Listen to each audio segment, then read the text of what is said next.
to put him straight on. I love this. John Paul Hebert, there it is, joining us. He's probably out recruiting. I mean, he's on the road as we speak.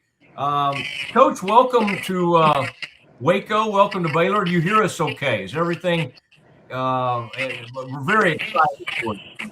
I'm hearing you guys. I hope you can hear me. We can hear you. I was hearing, right. Z-Man, check that. I was hearing a little bit of feedback or whatever, but we'll control it. We'll control that. Coach, if it's up to me, we would never even get any guest on. But fortunately, I have all sorts of people over here that are helping put all this together. But, man, it's good to see you. Now, what are you going with today? Do you have a Baylor? Do you have some good Baylor merch? I hope you don't. I don't know what you've done with all your burnt orange. I'm a little worried about. I don't. Okay, good. You got the Baylor script on. That looks good. Yeah.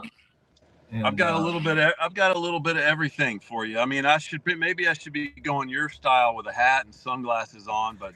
Yeah, out of respect for you, I do love the sunglasses. It's kind of my thing, but I think out of respect for the new Baylor men's golf coach, I am going to put my normal glasses on. So you won't think I'm that crazy. And the cap though that is a nice BU cap, and I'm not going to hit you up for it yet. But yeah, I'm going to see where I can. We could see. You could tell fans where to buy that or whatever. I don't know if you can get that at the Baylor bookstore. That may be. This is a Nike golf exclusive piece right here for the Baylor. So, we're going to have all kind of good looking little pieces. Speaking of showing up early. There's certain jobs, certain careers that if you're not early, you get penalized or you get disqualified. If you miss your tee time, if you're a professional golfer and you miss your tee time, well, you get a 2-shot penalty right out of the gate. Mm-hmm. If you're a pilot and you just happen to show up a little late, that's a problem too. So yeah. Early, we always say early is on time in our world. So yeah. You may have a little Tom Coughlin in you. Coughlin was like finding guys that were 5 minutes early. And back in the day, I remember covering some of his Giants teams, and he was a stickler for that. But man, I tell you, you've showed up right in time for the Baylor men's golf program. It's been a great program over the years. And I was just joking about that burnt orange. You guys have had such an incredible program over the years. But then you went to UNLV. I have to ask you, what was it about the Baylor program when you were forming your opinion over the years? Not only your playing career at the University of Texas, and by the way, I'm just a little bit. You were a couple of years ahead of me, but when Justin Leonard, I'm sitting right now in Lake Highlands, and of course, Justin Leonard is one of Lake Highlands' own. We're very proud of him. We also claim Scheffler, even though he went to since he plays at Royal Oaks, we try to claim him, although he's really a Highland Park guy. But your years at UT and just that whole program, I mean, that was one of the winningest programs around. I'm just curious, though, all those years, like what was the opinion you formed from watching Baylor over the years? What was your opinion of the program? Even going back to then, might have been Tim Hobby, that might have been Gene, the great old Baylor golf coach back in the day, and he used to actually try to look at my golf swing, and that may have ended his career trying to fix that. But what was your kind of thought of the Baylor program over all those years, having sort of been right down the road in Austin? Well, just touching back on the Texas days, I played college golf with Justin Leonard for 4 years, graduated with him there at Texas. And we played our final conference championship, Southwest Conference Championship, in spring of 1994 at Ridgewood Country Club in Waco. And Justin happened to win it. He was pretty good at winning golf tournaments in those days. But Baylor, my mother went to Baylor. She had a little sister that followed her to Baylor. I have a cousin that lives in Waco that went to Baylor, and I haven't even called him to tell him that I'm coaching there now. So I've got a lot to do, obviously. But, Baylor to me has always been not only as an athletics department, but as a school. I think a place that really is well respected throughout the state of Texas. Very, very well connected as well. It's come to my attention, like how many people that I forgot were actually Baylor people that I'm now connected with.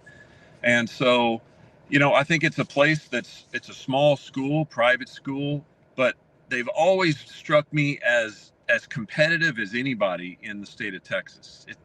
There's a really unique, small, proud, competitive identity that is what Baylor is. And so I'm excited about being a part of that. And, it's going to be a lot of fun. I'm happy to be back in the state of Texas, place that's a great school. Spent 4 really incredible years in Las Vegas at UNLV. And it was tough. That was a tough place. Tough to recruit teenagers to come to Las Vegas. It's not hard to recruit their parents to Las Vegas, but you might not always get, every 16, 17-year-old kid thinking, you know what, this is where I want to go to school. Yeah, I bet, but I've heard you talk about it. By the way, I went back and listened to your podcast with Mike McGraw, and that was great because, and I'm sure he told you about his streak. I think he did like 250 straight episodes, but he was a great friend, and I know he wanted probably to keep coaching, and unfortunately he had to step away. But what do you, because you competed against him, you recruited against him. What about Mike? What have you kind of learned about him over the years, and what do you feel like how's he left it? Because isn't that what he calls his podcast? Better than you leave it, better than you found it, or something like that? He's all about leaving it better than you found it. And that's really the way he lives his life. And he's a guy that's always doing something for somebody else and having an impact on people around him. I'm happy that he's still around. He's still connected to the program. He has had such an impact on so many people.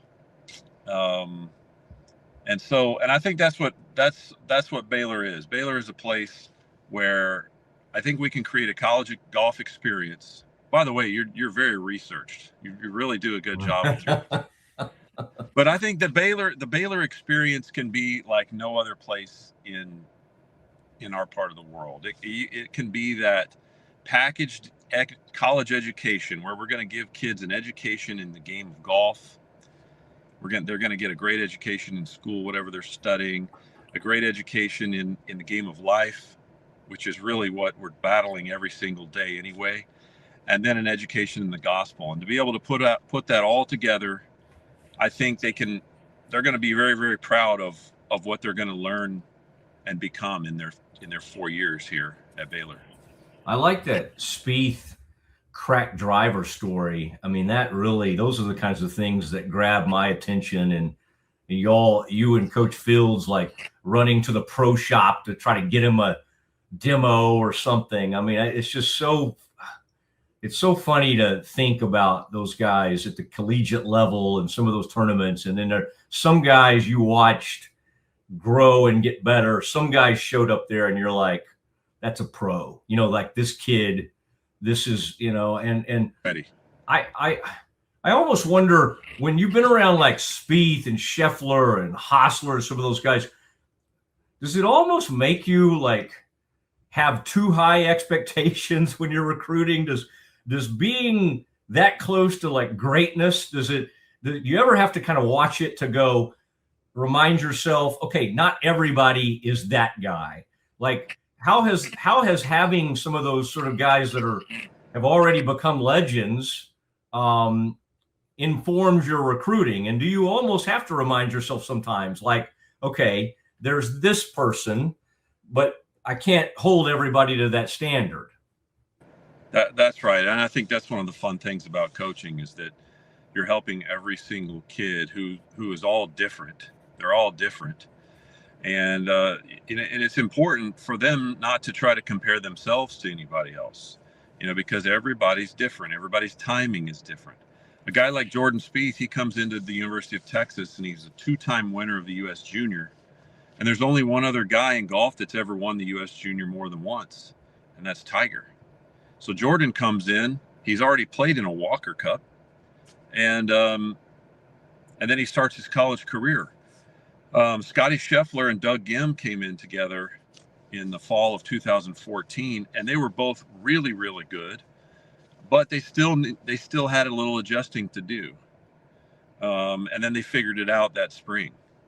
But like I said, I think that's really, really what's important.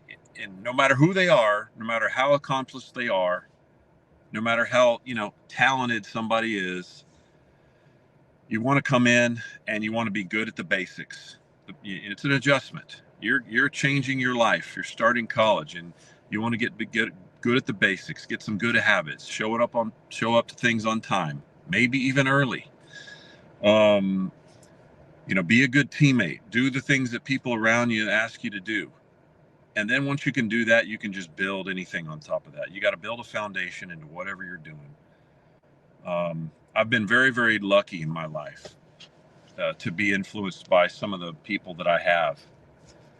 And so I've seen some of the very, very best players in the game, the actual best players in the game. And but there aren't that many of them. I love Carlton Fisk's quote that it's not really what you achieve, it's what you overcome in your life that really matters. And everybody's overcoming something. And some people come a long way, and they may not think that they've done a great job, but they really have. Well, I like that. I like a good, that Carlton Fisk reference. I can't hear his name without thinking of him, doing the famous, trying to get it to stay fair. What's the biggest adjustment you had to make? You had an incredible run. You won those national titles in Austin. You become a head coach for the first time, I guess probably late 40s, early 50s at UNLV. Was there anything what surprised you the most about the demands of that? UNLV, a very historic program. It had a really good run, but by then, boy, all the stuff, the NIL, the portal. I guess in some weird way, y'all were better prepared to handle the portal than other sports, because the people that don't understand, college golf had a way, the transfer rules were a little different than other sports over the years. Is there some truth to that at all? Like that maybe you had a little bit of head start on how to handle that? Yeah, I think so. The University of Texas was all I really knew. I had played there, I had coached there for many years, had a lot of success there. And I knew it was time for me to go and try something different. I didn't know it was going to be as far as Las Vegas. But that's where I ended up, and that's where I was led to go. And it was really, really difficult. Not only is it difficult becoming a head coach for the first time, because now you're hiring a staff. Now you're making a lot of decisions. Now you're doing everything you ever did before, plus raising money, plus, doing the things that a head coach does, and doing it in a different territory. I think when I look back, that's what I probably take the most pride in is going to a different part of the country, completely different part of the country. Recruiting was totally different, recruiting a different kind of kid, recruiting the West Coast, and then trying to figure out, how are we going to make this thing successful? How are we going to do this? We have a history, but, like you said, post-COVID especially, we've seen a big divide in the power conference schools versus the non-power schools. And so it's tough. It's a really, really competitive world. And yeah, we're starting to see NIL start to make an impact in the non-revenue sports, even a sport like golf. Our sport does not generate revenue for a school. I think what golf does is I think we make a lot of connections with donors, with people. I think most everybody that plays, that maybe even football tickets. People that buy season tickets for college football games. If you had to say, probably at least half of those people play golf. So people can identify with a golfer. They care about golf. They want golf to be good, especially in the southern half of the country, where you can play golf year round. Mike was bragging on you. I was talking to him earlier today, in fact, and I was just like, what stands out about him? And you're right. I've almost done too much research for this. I normally won't do this. But he said it was your calm.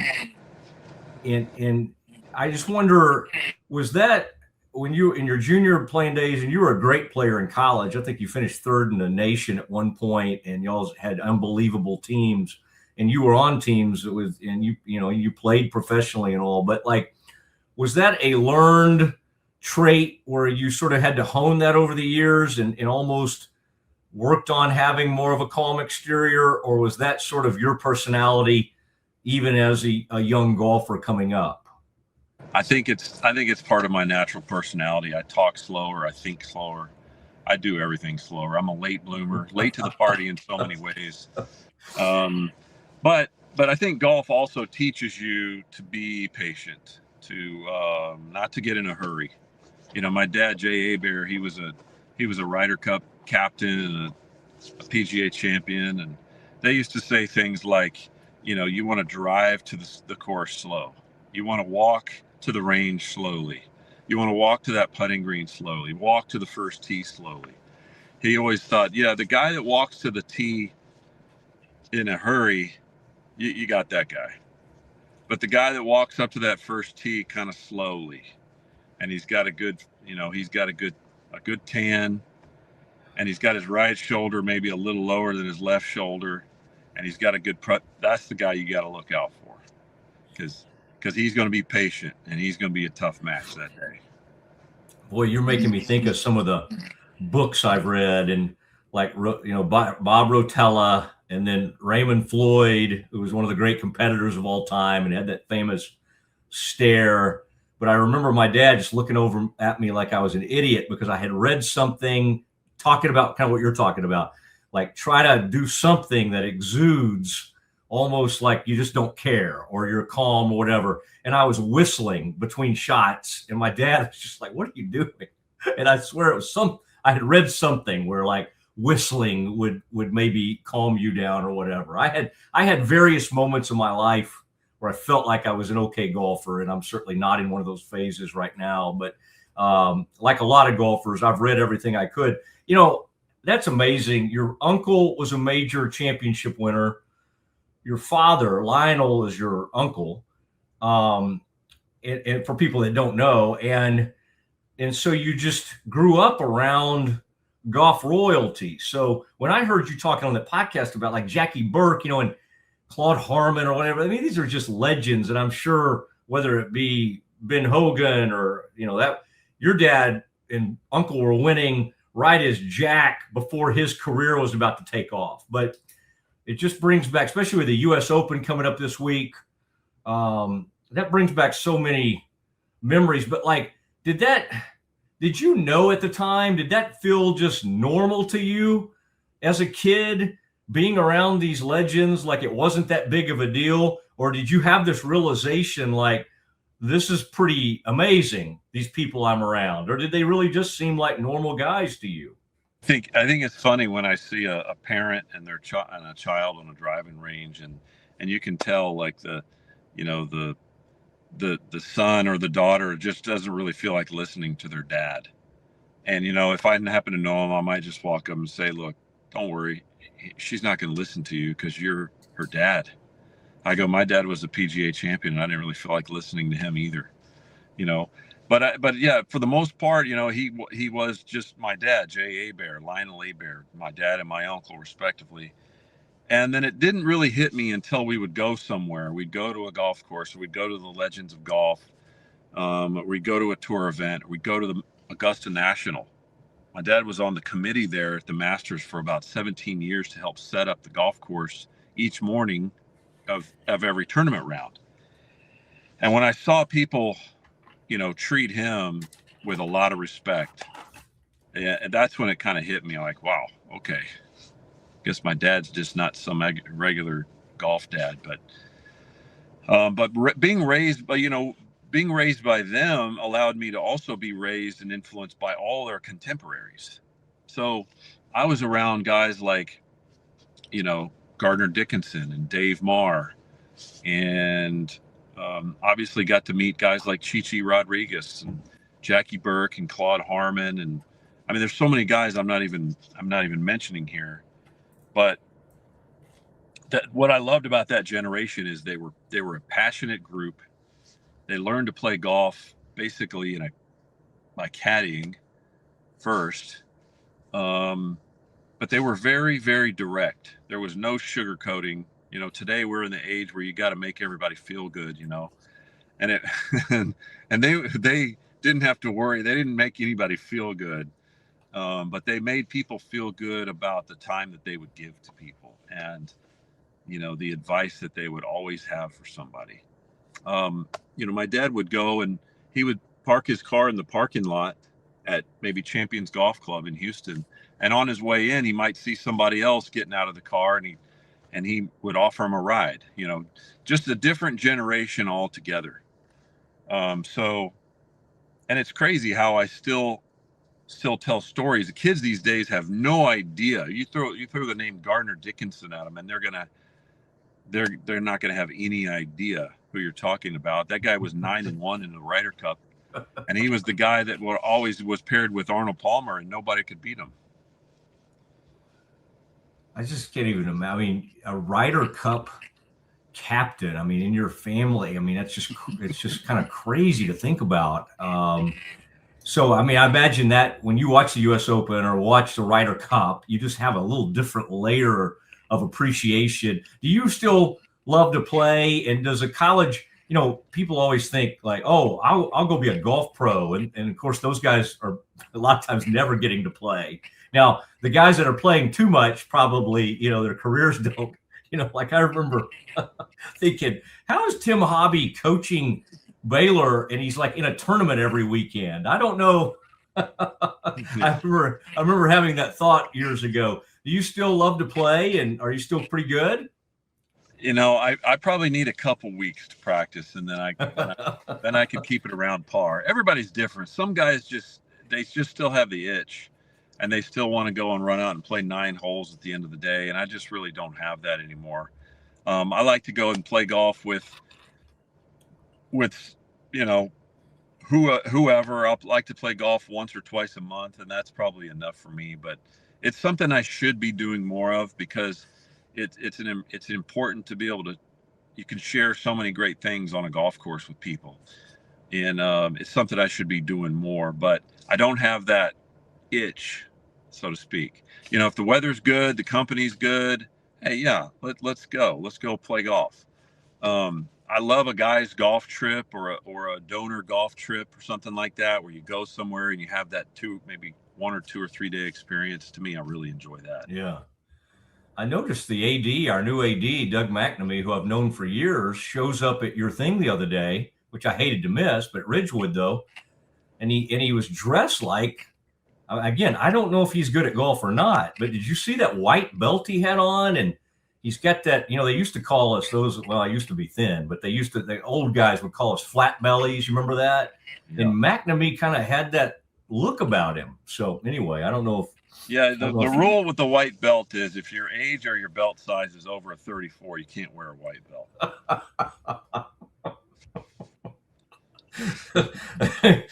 That's right. I promise you, I'll never get in the white belt. That'll never be something I'm accused of. But I just think back on those days. I was in school, and my fraternity brother was on the Baylor golf team, and his name was Corey Bowman. And he was, I think he and Justin might have been like co-SWC players of the year or whatever. And so I can kind of remember those days. Was Justin aloof? Like, was weird to me is to find out that Justin Leonard was a funny guy. Like, I sort of knew him even after he was on tour, and I was a young reporter for the Morning News, And even then I was like, golly, I can't get this guy to like even, it's his own tournament. It's the Justin Leonard Open and he won't even talk, you know? And then later he gets on Twitter and he's funny, and actually on TV he's pretty good. And I know you have some TV in your background, but was he aloof and kind of quiet or on the team, or was he actually, would he let down his guard occasionally when you were playing with him? Yeah, Justin was, like you're saying, he definitely has a great sense of humor, and he's quick-witted, he's funny. He's very, very he's very professional though, and even in college, you know, he was ahead of his time. He was more organized than the rest of us. He was more prepared than the rest of us. He got a 4-year degree in the business school of Texas while he was a first-team All-American every year. So I would just say he was one of those guys that was, he was a little bit ahead of the rest of us, and but when he has a chance to talk a little bit, some of that humor definitely comes out. I couldn't be more proud of him though right now, what he's doing in his life, and the father that he has been over the past, years now. He's really led a great life. And another thing about Justin, you don't really ever know what he's going to do. He could change something up. His family, they might move across the country. He might change careers. He might change his hairstyle. You never know what he was really going to do. He'd kind of surprise you a little bit. And when you thought you kind of knew him, you really just didn't know him. And he's back to playing again after taking like 6 years off. Yeah. And just, he's really, really, really good, really smart, and really talented. Yeah, I imagine he still hit the persimmons every once in a while when you were playing with him. I feel like he may have kept those in play on tour longer than anybody. On the current team, I'm curious what you are inheriting. Now, I understand that young man from Oklahoma, shocking that Mike would leave you a player from Oklahoma, right? But Trip Anderson, one of your freshmen, and he was telling me about Chase Yinzer. So you've got a couple of from up in Pennsylvania. You got a couple of talented freshmen, but I imagine at UNLV, you had to learn how to hit the portal. Where are you in that front? Like, how many openings do you have? And I mean, I would imagine, is the portal open as we speak? And is that one of the things you're kind of working on right now? Yeah, there's a lot of things we're working on right now. The transfer portal window, we are right still in the middle of the window. So it is open. So any player could actually enter the transfer portal right now. So I've had conversations with probably 4 or 5 of those kids. We just got a commitment from, can't quite announce it just yet, but we got one commitment and we're looking for one more. What's really, really tough these days with all the rules changes in college athletics is now we have roster limits. And that's really having a big impact on especially a sport like golf. And back in our day, even though we're competing a team of 5 when we go to a tournament,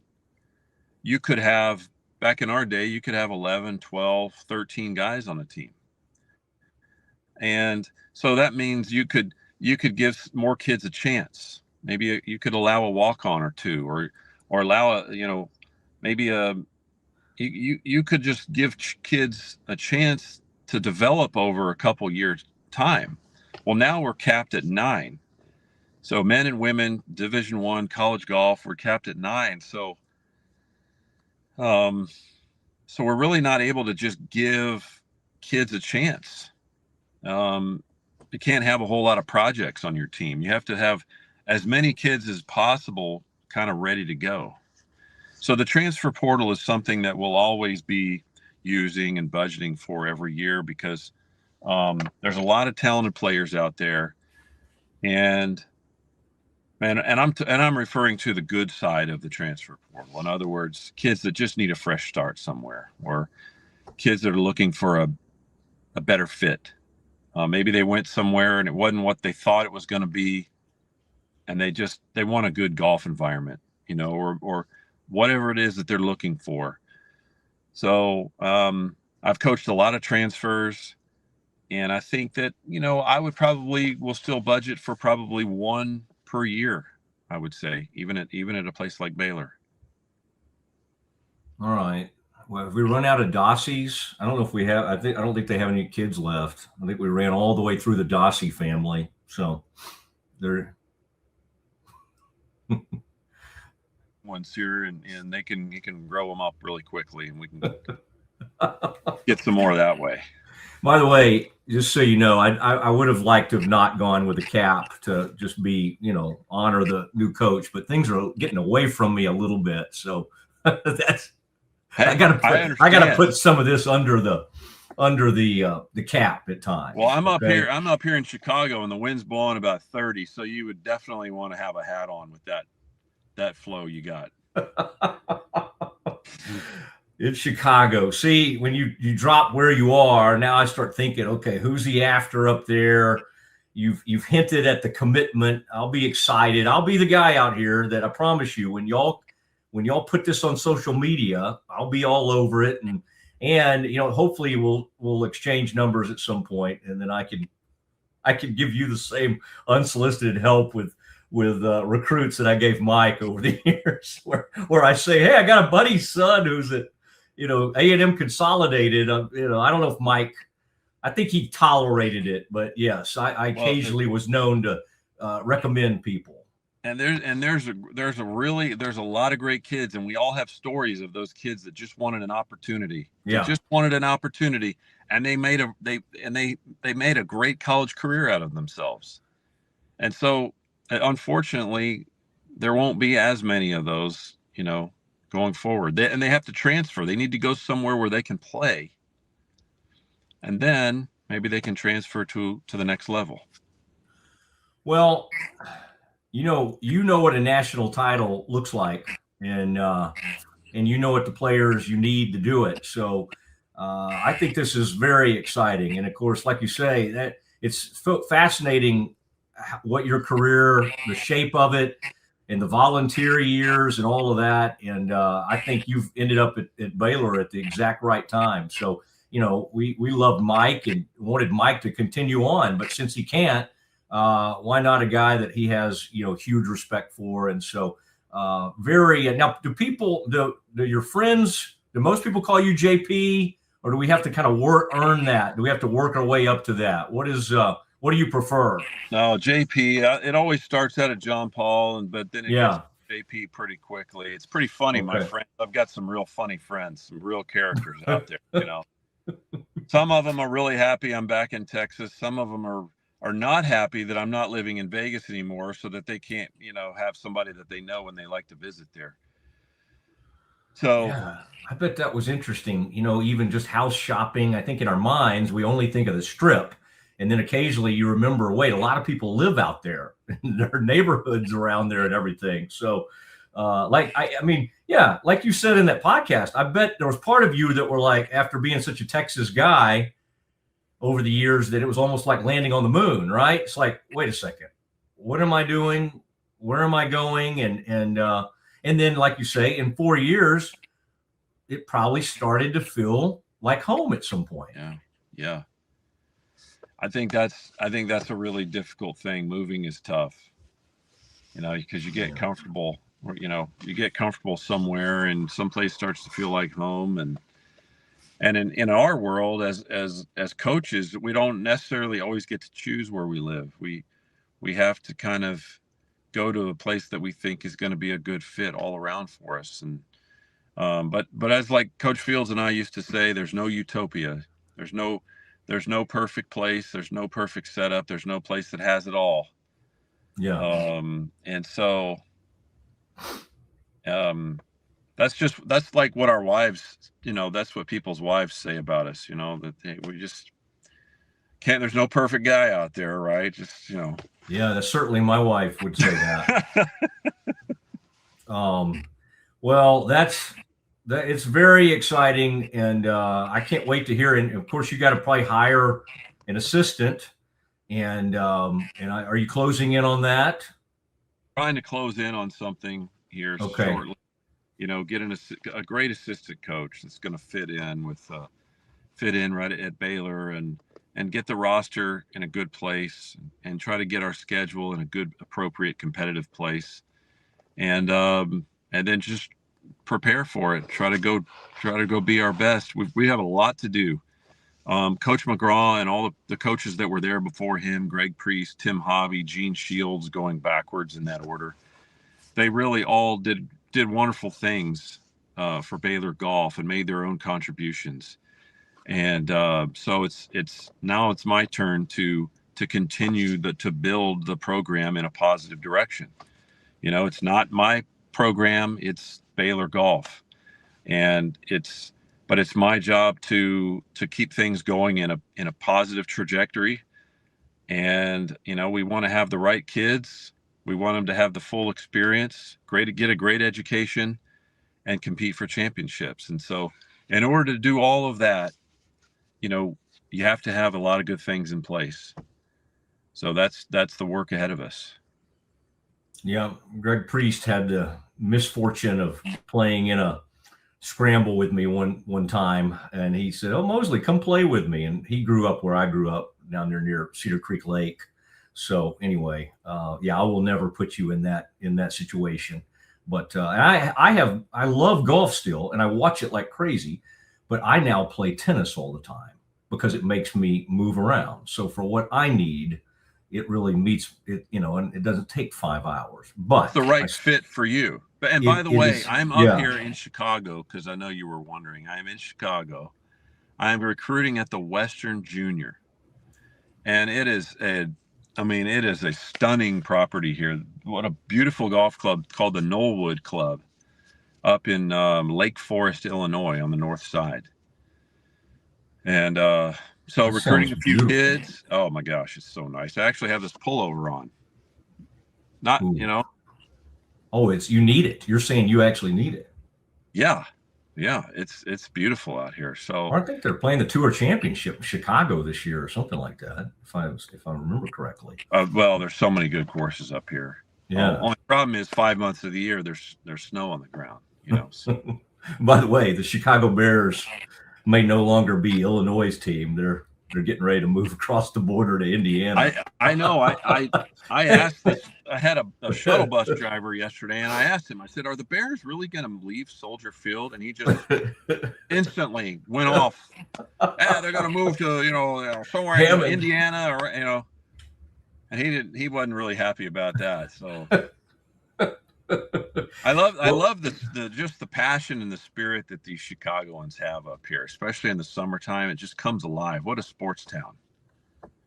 Oh, it's awesome. And if you had time, I know you're recruiting, but you got a bunch on your plate, but a little quick trip over to Wrigley would be, it's still nothing like a day game at Wrigley. And it's still crazy. You and I are about the same age, but that they didn't have lights there until, think about that. We'd come home from school and you watch Cubs games on WGN because you always could, because if they were playing a home game, they couldn't play at night. And by the way, Baylor was like that until the mid 90s. They literally got lights in 94, 95 at their ballpark. They could not play about night baseball games. Yes. Huh. Yeah. So, I was there the night they, in true Baptist form, we had like T-shirts, "Let there be light." And that was the first. That's great. Hey, did you know, and I just learned this recently, that Baylor was founded in 1845, actually before Texas was a state.